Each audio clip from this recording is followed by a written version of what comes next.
Now जो ज़ाहिर बहुत ज़्यादा तनकीद हो रही है, आज सीएम सिंध ने कहा कि मैं अकाउंटेबल हूँ, अपनी जिम्मेदारी मानता हूँ, मगर इदारों को भी जिम्मेदारी लेनी पड़ेगी। वो इदारे कौन से हैं? क्योंकि ज़ाहिर कराची में तो मुतादिद वाक़यात हो रहे हैं। गुल प्लाजा में जो भी गया है शहरी, आप किसी से भी बात करें वो आपको यही बताएगा कि अगर यहाँ आग लगनी थी तो यही ट्रेजिडी होनी थी जो हुई। हफ्ते का दिन था, रात देर हो चुकी थी, कुछ दुकानदार जा चुके थे बंद करके, कस्टमर्स कम थे, वरना खुदा न ख्वास्ता इससे ज़्यादा बड़ी ट्रेजिडी हो सकती थी। तो जिम्मेदारी किसकी है? अच्छा देखिए शादिब, अभी हमने फोकस जिम्मेदारी के एस्पेक्ट पे नहीं किया हुआ और इसीलिए वो इंक्वायरी कमेटी बनाई गई है कि वो इन्वेस्टिगेट करके चीजों को बताएगी। मैं कुछ फैक्ट्स आपके सामने रख दूं। 1998 में इस बिल्डिंग की तामीर का नक्शा अप्रूव हुआ, उसके अंदर बेज़ाब्तगी थी, कुछ खिलाफ वर्जियां थी। 2003 अप्रैल में उन बेज़ाब्तगियों को और जो इरेगुलरिटीज या इलीगैलिटीज थी उस वक्त की हुकूमत ने उसको रेगुलराइज किया, जिसके तहत गालिबन 1021 दुकानें हैं जिनको रेगुलराइज कर दिया गया था।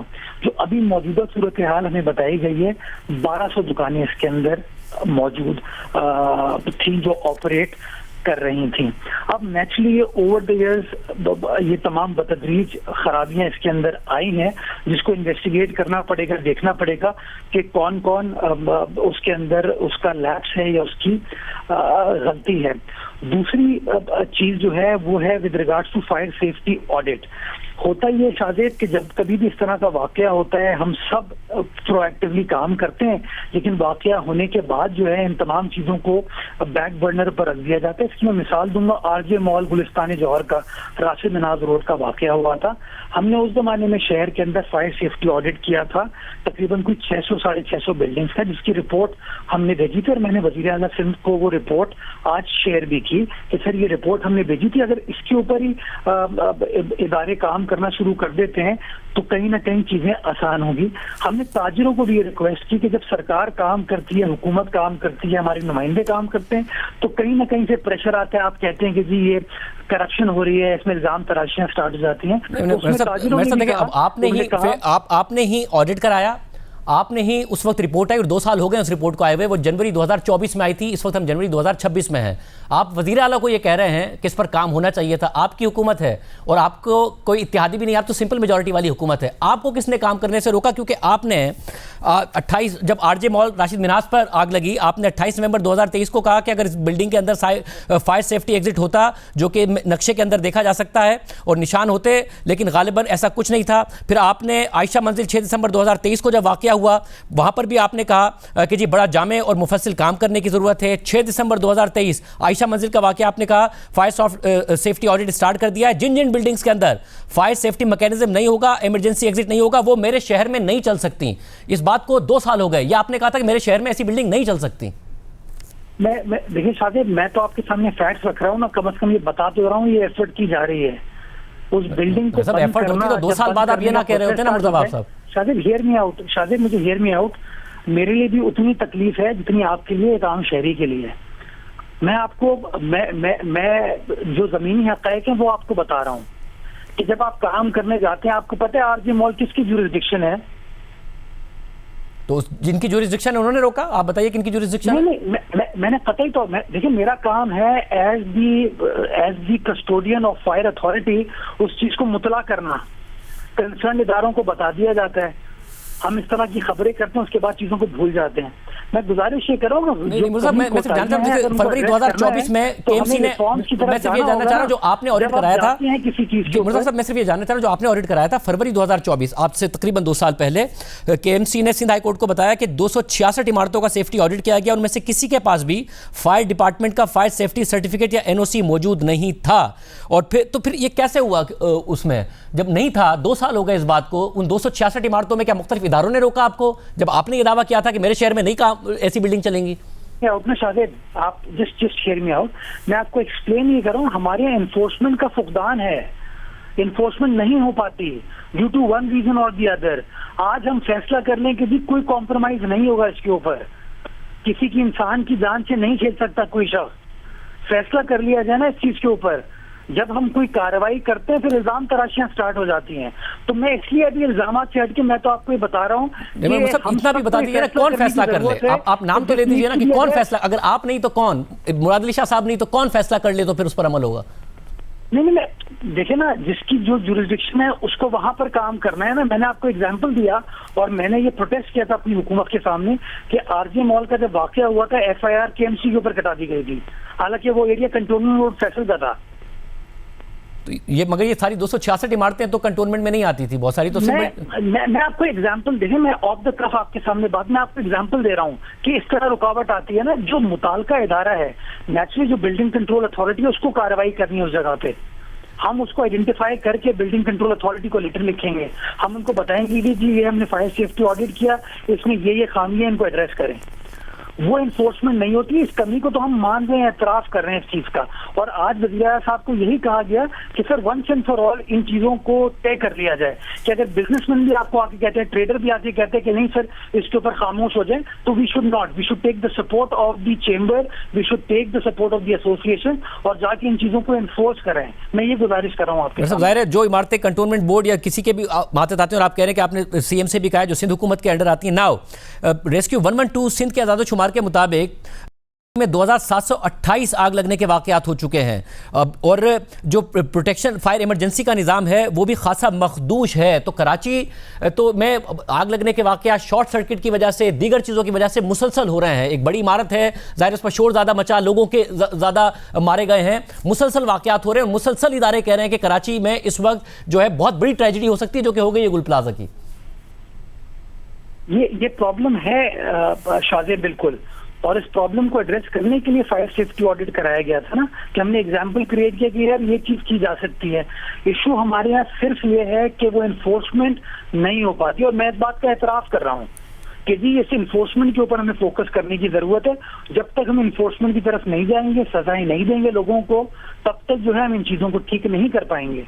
वैसे मुझे ये भी बताएगा, बतौर मेयर भी बताएगा कि कराची किस तरह डिफरेंट है, क्योंकि जाहिर है कभी बिल्डिंग्स गिर जाती हैं, फिर सवाल आता है इन्फोर्समेंट का, आग लग जाती है इन्फोर्समेंट का सवाल आता है। दीगर सूबों से मैं क्या ताजिरों का वो प्रेशर नहीं होता, वहां पर कंटोनमेंट बोर्ड्स नहीं है, वहां पर दीगर प्रेशर नहीं होते जो सिर्फ कराची में होते हैं? यार शातिब देखिए, इसके ऊपर एक लंबी गुफ्तगू की जा सकती है।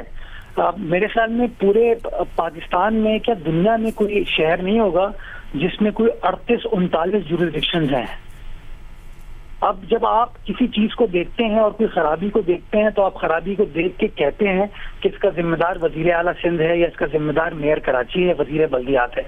बट जब डीप डाउन इनसाइड आप चीजों पे जाते हैं तो आपको पता चलता है नहीं इसके अंदर इसकी जुरिस्डिक्शन है, उसके अंदर उसकी जुरिस्डिक्शन है। ये आपको मिसाल किसी और शहर के अंदर नहीं मिलेगी। एक सबसे बड़ा चैलेंज हमारे लिए ये है। दूसरा, हमारे यहाँ अनफॉर्चुनेटली में बहुत सारी कमी कोताही हमारे पार्ट पे हो सकती है कि गवर्नमेंट की रिट जो है ना, गवर्नमेंट कहीं पर अच्छे से अच्छा फैसला भी करती है ना, तो उसको क्वेश्चन किया जाता है कि it is being done for ulterior motives. और प्रॉब्लम ये, अगर रियासत की रिट को खत्म कर दिया जाए, सरकार की रिट को खत्म कर दिया जाए, तो कहीं ना कहीं जो है उसकी अफादियत कॉम्प्रोमाइज होती है। मगर मुर्तज़ा साहब, जहां पर आप लोगों ने पब्लिक प्राइवेट पार्टनरशिप की, अगर सवाल भी उठा तो आप लोगों ने परफॉर्मेंस से कर दिया ना गलत साबित, चाहे वो थर में पावर जनरेशन हो, चाहे वो मुख्तलिफ शाहराए भुट्टो हो जहां पे पब्लिक प्राइवेट पार्टनरशिप के तहत किया, मेडिकल में अगर कहीं अच्छा काम किया वहां पर सिंध हुकूमत की तारीफ होती है। जब कराची में इन्फोर्समेंट का मसला आता है तो आप कहते हैं कि सवाल उठता है, अल्टीरियर मोटिव्स की बात करना शुरू कर देते हैं। तो मसला फिर आपकी डिलीवरी का है, आपकी गवर्नेंस का है, आपकी कॉम्पिटेंस का है, या सवालात का है? शाजिब, आप इसके ऊपर मसला कुछ भी पिन पॉइंट कर लें, मसला है और उस मसले को एड्रेस करने, और मसले को एड्रेस करना जो है at the end of the day हुकूमत का ही काम है, वो हमारा ही काम है। मैं आपके सामने बजाय इसके कि सिर्फ ये बताऊं कि मसला है, मैं तो आपको आइडेंटिफाई कर रहा हूं तरीकेकार ये हो सकता है। कहीं ना कहीं गवर्नमेंट को भी सपोर्ट की, मदद की रिक्वायरमेंट होती है। अभी आप कल परसों के वाक़े उठा के देख लीजिए, पिछले 3 दिन में जो गुल प्लाजा की जगह पे जिस तरीके से कुछ लोगों ने ऑपरेट किया, क्या वो मुनासिब चीज थी? क्या वो अप्रोप्रिएट था? तो मैं कहीं ना कहीं आपको आमतौर पर जो प्रैक्टिस की जाती है, और सिर्फ पुलिस ही नहीं, तमाम लॉ एनफोर्समेंट के लिए कि लोगों का जो कंडक्ट था, जाहिर उस पर सवाल उठता है, मगर आमतौर पर लॉ एनफोर्समेंट कॉर्डन ऑफ करती हैं, चाहे वो पुलिस हो, रेंजर्स हो, दीगर इदारे हों, ताकि जो एम्बुलेंसेज हैं, फायर ब्रिगेड है, उनकी रसाई सही तरीके से हो सके। लोगों की जहाँ जिम्मेदारी थी वहाँ लॉ एनफोर्समेंट की भी जिम्मेदारी नहीं थी?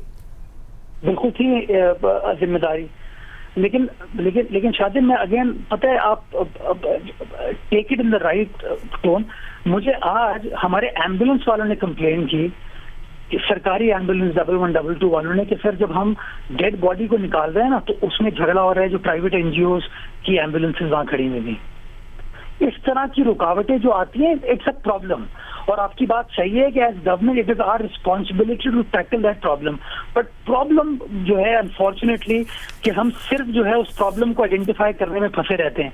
जो आपने बताया ना कि उस जगह को कंट्रोल करना, law and order situation control करना पुलिस काम, तो आपकी बात दुरुस्त है, लेकिन अगर पुलिस कोई सख्त काम करती तो उसके ऊपर अगेन बैकलैश आता कि देखें शहरियों के साथ पुलिस का ये रवैया था।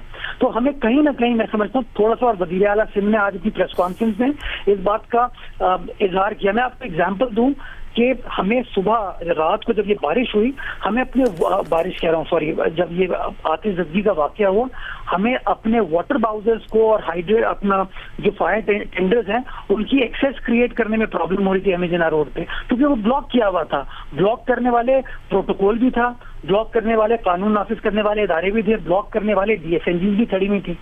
और साहब और मैंने आज वज़ीर आला सिंध को ये कहा है कि सर हमें SOP बनाने की जरूरत है कि जब इस तरह का कोई कैलामिटी होती है, कोई डिजास्टर की सिचुएशन होती है, वी शुड बी एब्सोल्युटली मतलब असर्ट करें कि जगह कॉर्डन ऑफ होनी चाहिए और any person who got nothing to do with the rescue and rehabilitation. और इस सूरत में अब जब आप इदारों की बात कर रहे हैं, मगर मुर्तज़ा साहब देखें, अब नवंबर 2024 से अक्टूबर 2025 तक कराची में आग लगने के 1700 वाकयात हुए हैं, और खुद जो फायर सेफ्टी कॉन्फ्रेंस में कराची के चीफ फायर ऑफिसर ने कहा कि कराची में सिर्फ 28 फायर स्टेशन हैं, 200 फायर स्टेशन होने चाहिए।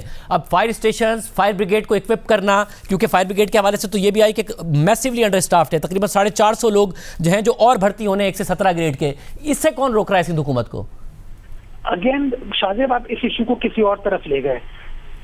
जो परसों की सिचुएशन थी, क्या वहां पे आपको फायर स्टाफ की या फायर टेंडर्स की कमी की सिचुएशन थी? नहीं, that was not your problem.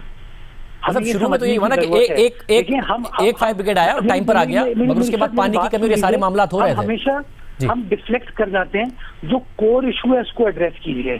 Core issue क्या है? कोर इशू ये है कि रिपोर्टिंग सही होनी चाहिए। कोर इशू क्या है कि जो रिलीफ का काम कर रहे हैं उसके अंदर रुकावटें नहीं आनी चाहिए। कोर इशू क्या है कि अगर सरकार कोई चीज फैसला करती है तो उस फैसले को इन्फोर्स प्रॉपरली होना चाहिए। मैं 3 मोटी बातें आपके सामने रख रहा हूं। इसमें जो सबसे जो आपने तीसरी बात की सबसे अहम नहीं है कि आपने फैसला किया 2023 में, ऐलान किया इन्फोर्समेंट, तमाम इमारतों के सर्वे हो, तमाम शॉपिंग मॉल्स के सर्वे हो, तमाम बिल्डिंग्स के सर्वे हो, देखा जाए वहां पर फायर सेफ्टी है, एग्जिट है, नहीं है, ये काम किया जाए। जबकि सिंध बिल्डिंग कंट्रोल अथॉरिटी की अपनी रिपोर्ट है कि 500 से ज्यादा इमारतें कराची में गैर महफूज हैं, आग लगी तो गिर जाएंगी। मैंने जो कहा वो मैंने करके दिखाया कि इन द सेंस कि वो फायर सेफ्टी ऑडिट की रिपोर्ट आ गई मेरे पास। सब आपका इन्फोर्समेंट भी तो काम है ना, रिपोर्ट आई अच्छी बात है, बट इन्फोर्समेंट भी तो करनी थी ना आपने। देखिए शायद this is what you need to, मैंने आपको बताया ना, हमने जो काम था वो करके रेलेवेंट डिपार्टमेंट को भेज दिया। वहां फुकदान है, उस चीज को हम एक्सेप्ट करते हैं। उन चीजों को एड्रेस करने की जरूरत है कि हम लोग सिर्फ ये जो इन इश्यूज में फंस जाते हैं, we have to once and for all decide कि जो फैसला हुआ है उसको एनफोर्स करना हम सबकी जिम्मेदारी है। उसके अंदर बट इफ मे नॉट कुछ नहीं होना चाहिए, it has to be enforced. और एज ऑफ नाउ आज आप कह सकते हैं आपकी चीफ मिनिस्टर साहब से भी बात हुई है, जाहिर है चीफ मिनिस्टर साहब की आपकी पार्टी क़यादत से बात हुई है, फिर दीगर इदारों से भी बात करके आइंदा नहीं होगा, ये इन्फोर्स होगी सारी चीजें जो फायर सेफ्टी रिपोर्ट से मैं देखें शायद ये ओहदे होते हैं सियासी, आने जाने वाले होते हैं, at the end of the day हम सब शहरी इंसान हैं। मैं जेन्युइनली समझता हूँ कि विदाउट इन्फोर्समेंट हम इन चीजों को कभी भी अचीव नहीं कर सकते, और enforcement has to be done by the government. We have to make sure that we empower the relevant authorities के वो सही तरीके से इन चीजों को दें और हम उनको बैक करें। मैंने ये मोदबाना गुजारिश चीफ मिनिस्टर के सामने भी रखी और चीफ मिनिस्टर साहब ने इस बात से इत्तेफाक किया। मैं समझता हूँ कि हमें in the weeks and days to come इन बातों को एम्फसाइज करने की जरूरत है कि ये let this incident be the last of such incident, कि हम इन चीजों को एनफोर्स करवाएंगे।